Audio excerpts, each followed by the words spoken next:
សួស្តីអ្នកទាំងអស់គ្នាថ្ងៃនេះខ្ញុំនឹងចែករំលែកអំពីវិធីឆុងកាហ្វេដូងក្រអូបដោយប្រើកាហ្វេឆុង Fin សម្រាប់ខ្នាតកែវលេខ18 22 និង32ដូច្នេះគ្រឿងផ្សំរបស់យើងមានដូចជាម្សៅកាហ្វេសម្រាប់ឆុង Fin ឬឆុងស្បៃជាមួយនឹងផ្លែដូងក្រអូបដុតហើយនេះគឺជាកាហ្វេរបស់យើងដែលមកកញ្ចប់នេះគឺវាមានទម្ងន់កន្លះគីឡូហើយថ្ងៃនេះគឺយើងឆុងតែពាក់កណ្ដាលកញ្ចប់នឹងទេគឺ250ក្រាមគឺស្មើនឹង2ខាំកន្លះឆុងតែពាក់កណ្ដាលកញ្ចប់ហ្នឹងឯងឥឡូវនេះយើងក៏មកថ្លឹងម្សៅកាហ្វេរបស់យើងហ្នឹងចំនួន250ក្រាមមកអញ្ចឹងម្សៅកាហ្វេ250ក្រាមយើងប្រើទឹក1លីត្រអញ្ចឹងកាហ្វេមកកញ្ចប់ហ្នឹងគឺយើងប្រើទឹក2លីត្រកន្លះគីឡូប៉ុន្តែបើសិនជាបងប្អូនចង់បានកាហ្វេស្រាលជាងហ្នឹងបងប្អូនអាចដាក់ទឹកច្រើនជាងហ្នឹងបានຂະຫນាតនេះគឺសម្រាប់កាហ្វេឈ្ងុយហើយចាស់បងប្អូនតែបើយើងចង់បានកាហ្វេច្រើនជាងហ្នឹងម្សៅកាហ្វេ250ក្រាមហ្នឹងយើងអាចដាក់ទឹក1លីត្រកន្លះឬក៏1លីត្រ25បានប៉ុន្តែសម្រាប់នាងខ្ញុំគឺម្សៅកាហ្វេ250ក្រាមហ្នឹងគឺយើងឆុងទឹកតែ1លីត្រទេដោយសារយើងចង់ឲ្យកាហ្វេរបស់យើងឈ្ងុយចាស់ល្អអញ្ចឹងណាបន្តមកទៀតយើងក៏វាល់ទឹកចំនួន1លីត្រមកហើយយើងចាក់ចូលទៅក្នុង Fin រៀងជារង្វង់បែបហ្នឹងហើយយើងចាក់ម្ដងបន្តិចអញ្ចឹងអត់ចាក់កុហុកតែម្ដងយកអស់ទេបងប្អូនណាហើយយើងក៏គ្រប់ការ៉ូ Fin របស់យើងរងចាំឲ្យវាស្រក់ទឹកកាហ្វេអស់ខណៈពេលដែលយើងរងចាំទឹកកាហ្វេនឹងស្រក់អស់យើងក៏មកកាត់ផ្លែដូងក្អូបរបស់យើងចំពោះបងប្អូនដែលគាត់នៅនឹងឆ្ងាយផ្សារឬក៏មិនបាច់រកទិញផ្លែដូងក្អូបដុតនឹងគឺអាចប្រើផ្លែដូងក្អូបกระดาษនេះបានបងប្អូនគឺរសជាតិផ្លែទឹកដូងกระดาษនេះឈ្ងុយបងប្អូនហើយរសជាតិវាថេរទៀតបើយើងប្រើផ្លែដូងពេលខ្លះឈ្ងុយពេលខ្លះអត់ឈ្ងុយទិញមកវាអត់ទៀងណាក្រៅថាផ្លែដូងវាបានសាច់ដូងកោសដាក់ពីលើតែបើយើងប្រើផ្លែ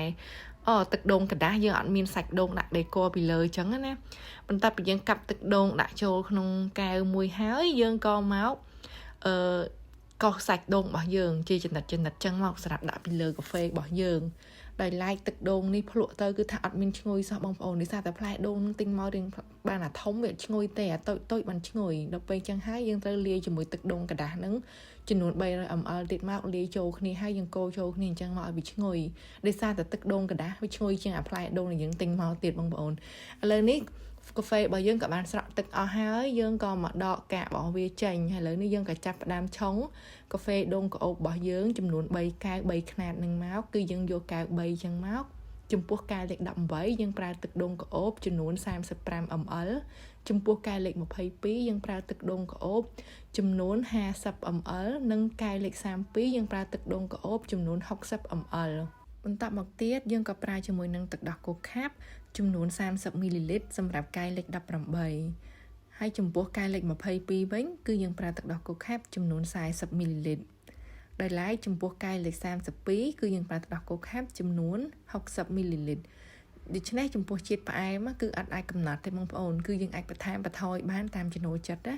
ទឹកដោះគោរាវ Carnation ចំពោះកែវលេខ18គឺយើងប្រើ20 ml កែវលេខ22យើងប្រើ30 ml និងកែវលេខ32យើងប្រើរាវ Carnation នឹងចំនួន40 ml បន្តមកទៀតយើងក៏កូរល្បាយទាំងនោះឲ្យចូលគ្នាទៅ